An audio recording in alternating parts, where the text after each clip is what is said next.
মানুষ অসুস্থ কেন হন? শারীরিক দুর্বলতার কারণে? না, মানুষ অসুস্থ হন তার মানসিকতার কারণে, তার বিবেকের কারণে, তার কর্মের কারণে, তার ক্রোধের কারণে। আর যখন কেউ সুস্থ হন, ঠিক হয়ে যান, তার মানে এটা নয় যে শুধু ওষুধের জন্য তিনি সুস্থ হয়েছেন। না, এটা কারোর তার প্রতি প্রেমের প্রভাব, বিশ্বাসের প্রভাব, সম্বলের প্রভাব। শুধুমাত্র ওষুধ দিয়ে কিছুই হয় না। যদি মনে প্রেম থাকে, বিবেক থাকে, বিশ্বাস থাকে, সম্বল থাকে, তবেই সেই ওষুধ কাজ করতে পারে। তাই মনে রাখবেন, এই জীবন হলো অত্যন্ত ছোট। মনে প্রেম ভাব রাখুন, মিত্রতা করুন, শত্রুতা নয়। ভালোবাসুন, বিদ্বেষ নয়। আর এই ভালোবাসার সাথেই বলুন রাধা রাধা। জীবন, এই জীবনের সত্য কি? জন্ম, যেখান থেকে জীবন আরম্ভ হয়, নাকি সমাপ্তি? মৃত্যু, যেখানে জীবন শেষ হয়ে যায়। জীবনের সত্য এটা নয়, সব কিছু এটা নয়। ভালো করে ভেবে দেখলে কিছুই যায় আসে না যে আপনার জন্ম কোথায় হয়েছে, কিভাবে হয়েছে। এতেও কিছু যায় আসে না যে আপনার মৃত্যু কোথায় হবে, কিভাবে হবে। যায় আসে তখন, গুরুত্বপূর্ণ হলো এটাই যে জীবন আপনি যাপন করেছেন তার উদ্দেশ্য কি ছিল, কি ভাবনা নিয়ে আপনি বেঁচেছেন। এখন যদি আপনি এমন কিছু করেন যার দ্বারা এই সংসার আপনার থেকে জীবন যাপনের প্রেরণা পেতে পারে, মৃত্যুর পরেও আপনার কর্ম দেখে তা স্মরণ করে জীবনে বাঁচতে শেখেন, তাহলে তার তাৎপর্য হলো আপনি নিজের কর্মের দ্বারা, নির্বাচনের দ্বারা অমর হয়ে গেছেন। দেখুন, জীবনে দুশ্চিন্তা করা হলো বৃথা, মৃত্যুর ভয়ও হলো বৃথা। কারণ আত্মা কখনো মরে না, তাকে কেউ শেষ করতে পারে না। না কাল, না মৃত্যু, আর না সময়। যদি এমন কিছু থাকে যা আপনার আত্মাকে শেষ করে দিতে পারে, তাহলে তা আপনারই নিজের দুষ্কর্ম। তাই এই যে জীবনকাল আপনার কাছে রয়েছে, তাতে শুধু শুভ কর্ম করুন, দুশ্চিন্তা করা ত্যাগ করুন। এমন কর্ম করুন যা দেখে সংসার উচিত পথে চলে আসবে, শুভ কর্ম করবে। যদি আপনার মৃত্যুর পরে সংসার আপনাকে স্মরণ করে শিক্ষা লাভ করে, উচিত পথে চলে, প্রেরিত হয়, তাহলে আপনিও অমর হয়ে যাবেন। আসুন আমার সাথে ভালোবেসে বলুন রাধা রাধা। কথায় আছে, যা কিছু অন্তর থেকে নিঃসৃত হয় তা অশুভ হয় না। অশুভ হলো সেই বোধ, সেই ইচ্ছে যা অন্তর থেকে নিঃসৃত হলেও কখনোই বিবেকের দ্বারা পরখ করা হয় না। এমনই একটা অনুভূতি হলো ক্রোধ। এই ক্রোধ আপনার বিবেকই হরণ করে নেয়, আপনার করুণা হরণ করে নেয়। আপনি ভাবনা চিন্তা করার যোগ্যতাই হারিয়ে ফেলেন। এবার যদি আপনি সংসারকে নিয়ন্ত্রণ করতে চান, ভবিষ্যতের ওপর নিয়ন্ত্রণ রাখতে চান, বর্তমানের ওপর নিয়ন্ত্রণ রাখতে চান, তাহলে প্রথমে নিজের ক্রোধের ওপর নিয়ন্ত্রণ করা শিখতে হবে। কারণ এই ক্রোধ আপনার বন্ধু নয়, এ আপনার শক্তি নয়, এ হলো আপনার দুর্বলতা। আর এটা শত্রুর শক্তি বাড়িয়ে তোলে, আর শেষ পর্যন্ত ক্ষতি আপনারই হয়। তাই এই ক্রোধকে নিজের নিয়ন্ত্রণে রাখুন। অশুভ মন্তব্য আপনা থেকেই অসফল হয়ে যাবে। আসুন আমার সাথে ভালোবেসে বলুন রাধা রাধা। প্রশান্তি জড়িত নিদ্রা মানুষের জীবনের একটা অত্যন্ত গুরুত্বপূর্ণ সুখ এবং প্রয়োজনীয়তাও। দেখতে গেলে এই সংসারের প্রত্যেক পশু পাখি, প্রত্যেক জীব অবশ্যই নিদ্রা প্রাপ্ত করেন, কিন্তু মানুষ, যার মধ্যে বিচার বিবেচনা করার শক্তি অন্যদের থেকে অনেক বেশি, তার কিন্তু ঘুমের কিছু সমস্যা অবশ্যই হয়। কি বলেন, তাই তো? এবার এর কারণ কি? চিন্তা। এবার চিন্তা আমাদের সবার জীবনে আছে। আমরা সকলে জানি যে চিন্তা কখনো আমাদের সাহায্য করে না, তাও আমাদের জীবনে আছে। কেন? চিন্তার মাধ্যমে কি কখনো কোনো সমস্যার সমাধান হয়েছে? অর্থের চিন্তা করলে কি অর্থ লাভ হয়? ভবিষ্যতের চিন্তা করলে কি ভবিষ্যৎ ঠিক হয়ে যায়? স্বাস্থ্যের চিন্তা করলে কি স্বাস্থ্য নিজে থেকেই ঠিক হয়? হয় না। তাহলে এই সব কিছু থেকে আমাদের একটা ছোট্ট শিক্ষা অবশ্যই লাভ করা উচিত। আপনিও আপনার কাঁধ থেকে চিন্তার এই বোঝা নামিয়ে ফেলুন। আর এই সব ইচ্ছে একত্রিত হয়ে আমাদের মনে চিন্তা উৎপন্ন করে। তাই এই চিন্তাগুলিকে ত্যাগ করুন। প্রকৃতির প্রেমের ওপর বিশ্বাস রাখুন।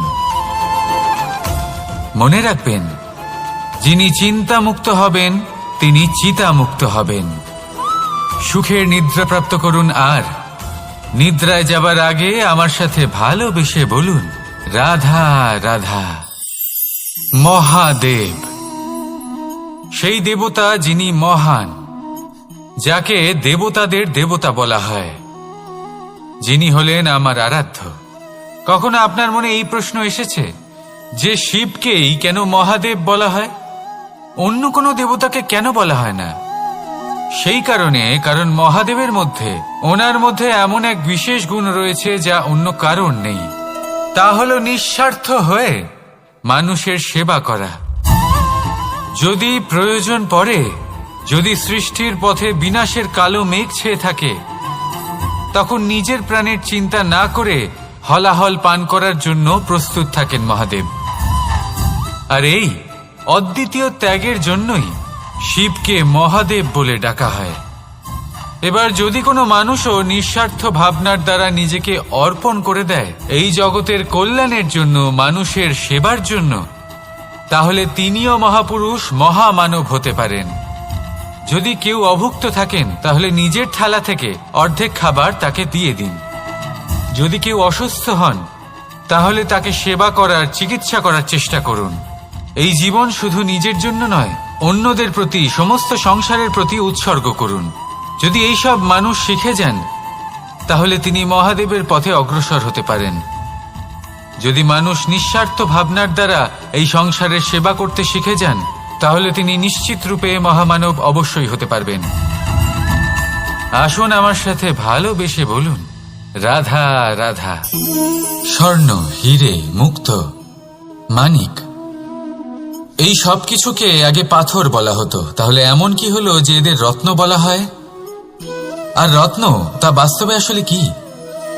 এটা হলো সেই পাথর যাকে আগে আগুনের তাপ সহ্য করতে হয়েছে, পরখ করা হয়েছে, যাচাই করা হয়েছে, এদের কাটার চেষ্টা করা হয়েছে, কিন্তু তারা কখনোই নষ্ট হয়নি, বরং তারা আরো উদ্ভাসিত হয়েছে, আরো উজ্জ্বল হয়েছে, এই সংসারে আরো প্রকাশ ছড়িয়ে দিয়েছে। সেই জন্য এরা হলো এত অমূল্য, সেই জন্য এরা হলো বহুমূল্য, সেই জন্য এদের রত্ন বলা হয়। এবার মানুষের কাছেও এই নির্বাচনের অধিকার রয়েছে যে আমরা শুধু পাথর হয়ে থাকব নাকি রত্ন হয়ে থাকব। কিভাবে? আমাদের জীবনেও অনেক সমস্যা রয়েছে, বাধা আছে, বিপত্তি আছে। আমরা সেই বাধার তাপে উত্তপ্ত হই, এই সমস্যা আমাদের কাটার চেষ্টা করে। অনেক মানুষ বিভিন্ন পরিস্থিতি আমাদের ভাঙার চেষ্টা করে, কিন্তু আমাদের নষ্ট হলে চলবে না। যেভাবে এই রত্ন সমস্যার সম্মুখীন হয়ে পাথর থেকে রত্ন হয়েছে, সেইভাবেই আমাদেরও আমাদের সমস্যার সম্মুখীন হয়ে রত্ন হয়ে উঠতে হবে, এই সংসারে প্রকাশের স্রোত হয়ে উঠতে হবে। তাহলে এটাই করুন আর আমার সাথে ভালোবেসে বলুন, রাধা রাধা। সংসারে সব থেকে বড় শক্তি আসলে কি? কেউ বলবেন শারীরিক শক্তি, কেউ বলবেন অস্ত্রের শক্তি, কেউ বলবেন জ্ঞানের শক্তি। ঠিক আছে, কিন্তু যদি আমি বলি সংসারের সব থেকে বড় শক্তি হলো শক্তি কোনো এক তথ্যের, আগে হ্যাঁ, তথ্য। এই তথ্য নিজেই কিন্তু খুব শক্তিশালী, অত্যন্ত শক্তিশালী অস্ত্র হলো এই তথ্য। আর সত্যি বলতে অনুচিত তথ্যের থেকে অনেক বেশি ঘাতক হলো অসম্পূর্ণ তথ্য। যেরকম আজ শাম্ব রুক্মির সাথে করেছে, ওকে অসম্পূর্ণ তথ্য দিয়েছে, তার ফলে বিনাশ হলো। যদি এইভাবেই আপনার কাছেও কোনো অসম্পূর্ণ তথ্য আসে, আর যদি আপনি তা পরখ না করে দেখেন, যাচাই না করে দেখেন, আর নিজের কর্ম করেন, তাহলে উত্থানের বদলে আপনি পতনের সম্মুখীন হবেন। বিকাশের বদলে আপনার বিনাশ হয়ে যাবে। মনে রাখবেন একটা অত্যন্ত গুরুত্বপূর্ণ কথা, সঠিক তথ্য পাওয়া সঠিক তথ্য দেওয়ার থেকে অনেক বেশি গুরুত্বপূর্ণ। আশা করি এই কথা আপনি বুঝেছেন। জীবনে যখনই কোনো তথ্য আপনি পাবেন, সেই বিষয়ে ভেবে দেখুন, পরখ করে দেখুন, যাচাই করুন, তারপর নিজের কর্ম করুন। আর আমার সাথে ভালোবেসে বলুন, রাধা রাধা। ধর্ম এবং প্রেম এই দুই হলো একই মুদ্রার দুই পিঠ। যদি এদের মধ্যে কোনোটা নষ্ট হয়ে যায়, তাহলে দ্বিতীয়টাও থাকে না। কখনো ভেবেছেন এমন কেন হয়? তার জন্য আগে আপনাকে বুঝতে হবে যে ধর্ম আসলে কি। ধর্ম সেটাই যা এই সংসারের প্রত্যেক মানুষকে একে অপরের সাথে সুখ এবং শান্তিতে থাকতে প্রেরণা যোগায়। এই প্রেরণার আধার হলো প্রেম। প্রেম সেটাই যা আপনার মধ্যে অন্য কারোর প্রতি করুণাবোধ জাগিয়ে তোলে, সম্মান জাগিয়ে তোলে। এবার যদি প্রেম চলে যায়, তাহলে সবার আগে বিনাশ হবে সম্মান আর করুণাবোধের। এবার যেখানে না প্রেম রয়েছে, না সম্মান রয়েছে, না করুণা রয়েছে, সেখানে ধর্ম কিভাবে বাস করবে? অশুভ ইচ্ছে জাগ্রত হয়ে ওঠে, ক্রোধ জাগ্রত হয়ে ওঠে, অহংকার জাগ্রত হয়ে ওঠে, আর তারপর আরম্ভ হয় অধর্মের। তাই যা যা ভাবনা আপনার অন্তরে প্রবেশ করছে করতে দিন, কিন্তু যাই হোক না কেন এই প্রেমকে নিজের থেকে দূরে যেতে দেবেন না। এই প্রেমকে চিরকাল নিজের কাছে রাখুন, নিজের হৃদয়। আর এই প্রেম ভাব নিয়ে বলুন, রাধা রাধা। এই সংসারে আমাদের জীবনের সবথেকে বড় দোষ কি আপনি জানেন? কেউ বলবেন লোভ, কেউ বলবেন লালসা, কেউ বলবেন অসত্য। দেখুন, দুঃখের মূল কারণ হলো পরিশ্রম না করা। কিছু মানুষ ভাবেন যে আমি জীবনে কোনো পরিশ্রম করব না, অথচ আমি সবকিছু প্রাপ্ত করতে চাই। আর এমন এক কারণের জন্যই দূতের মতো খেলা আমাদের জীবনে প্রবেশ করার সুযোগ পায়। দূত। এই দূত আসলে কি? দূত অর্থাৎ কোনো পরিশ্রম ছাড়াই অন্য কেউ পরিশ্রম করে যা অর্জন করেছেন, যে সুখ সুবিধা অর্জন করেছেন, তা নিজের জন্য শুধুমাত্র একটা খেলার মাধ্যমে নিজের করে নেবার ইচ্ছে।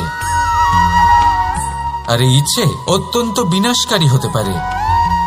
এই ইচ্ছে যদি আপনার বিবেক, আপনার মন, আপনার চেতনা, আপনার ভাবনা প্রবাহিত করে ফেলে, তারপরে আপনি চেষ্টা করতে শুরু করে দেবেন, আর সেইখান থেকেই আপনার পতন শুরু হবে।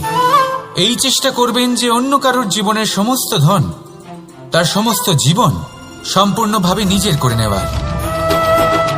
কারণ প্রথমে আশা জাগ্রত হয়, আর এই আশা হতাশায় পরিণত হতে সময় লাগে না। এই হতাশা কুণ্ঠায় পরিণত হতে সময় লাগে না, কুণ্ঠা লোভে পরিণত হতে সময় লাগে না, আর এই লোভ প্রতিশোধ স্পৃহাতে পরিণত হতে সময় লাগে না। আর যখন এই সব কিছু হয়, আপনি দুষ্ট হয়ে যান। আর সবাই জানেন যে প্রত্যেক দুষ্ট ব্যক্তির পতন হলো অবশ্যম্ভাবী। তাই নিজেকে দূতের থেকে দূরে রাখুন আর পরিশ্রমকে নিজের কাছে টেনে নিন। জীবনে আপনার যা যা স্বপ্ন রয়েছে, যা আপনি করতে চান, শুধুই পরিশ্রম দ্বারা অর্জন করুন। তাহলে তাই করুন, আর আমার সাথে ভালোবেসে বলুন, রাধা রাধা। জীবনে কিছু শেখা অত্যন্ত গুরুত্বপূর্ণ। এবার কি কি শিখতে হবে, সেই সব শেখানোর জন্য অনেক শিক্ষক রয়েছেন, কিন্তু কি শিখবেন না আর কি করবেন না, এটা আমাদের নিজের অভিজ্ঞতা দিয়েই শিখতে হয়। কিন্তু তার মানে এটা নয় যে যদি আপনাকে শিখতে হয় যে আগুনের তাপ কতটা, আপনাকে আগুনের মধ্যে হাত দিতে হবে। না, অন্য কারোর অভিজ্ঞতা দ্বারাও শিখতে পারেন। প্রশ্ন শুধুমাত্র একটাই যে আপনি কি শিখতে চান নাকি চান না। যদি আপনি এটাই ভাবেন যে আমি শুধুই নিজের অভিজ্ঞতা দ্বারাই শিখতে চাই, তাহলে জীবনকাল ছোট মনে হবে, অনেক কিছুই শিখতে পারবেন না। তাই নিজের সাথে সাথে বড়দের অভিজ্ঞতার দ্বারাও শেখা শুরু করে দিন। এই সংসারের অভিজ্ঞতা দ্বারা শিখতে শুরু করে দিন। আর এটা নিশ্চিত রূপে শেখা আবশ্যক যে কখন কি করবেন না, কোথায় থামতে হবে আর কোথায় থামবেন না। তাহলে আসুন আর আমার সাথে ভালোবেসে বলুন, রাধা রাধা। ভোজন। এবার ভোজন সংগ্রহ করার জন্য মানুষ কি না করেন, সবসময় চেষ্টা করতে থাকেন। ফসল উৎপাদনের জন্য অনেক পরিশ্রম করতে থাকেন, কিন্তু অনেক সময় অনেক পরিশ্রম করার পরেও ফসল ভালো উৎপাদন হয় না। এর কারণ কি? কারণ হলো এটাই যে আপনি পরিশ্রম হয়তো অনেক করেছেন, কিন্তু আপনার নজর তো সেই বীজের দিকে ছিলই না যা আপনি রোপণ করেছেন। সেই জন্য সবসময় কোনো বীজ রোপণ করার আগে তাকে পরখ করে দেখুন, তা অত্যন্ত আবশ্যক। আর সেইভাবেই যখনই কোনো কর্মের প্রশ্ন আসে, তাহলে সেখানে শুধুমাত্র পরিশ্রম যথেষ্ট নয়, সেই কাজের প্রতি আপনার কর্তব্য কি, আপনার উদ্দেশ্য কি, সেটা জানা হলো অত্যন্ত গুরুত্বপূর্ণ। তাই কর্ম করুন, কিন্তু সেই কর্মের প্রতি আপনার যা উদ্দেশ্য তার মাহাত্ম্য বুঝতে চেষ্টা করুন। তাহলে আসুন আমার সাথে ভালোবেসে বলুন, রাধা রাধা।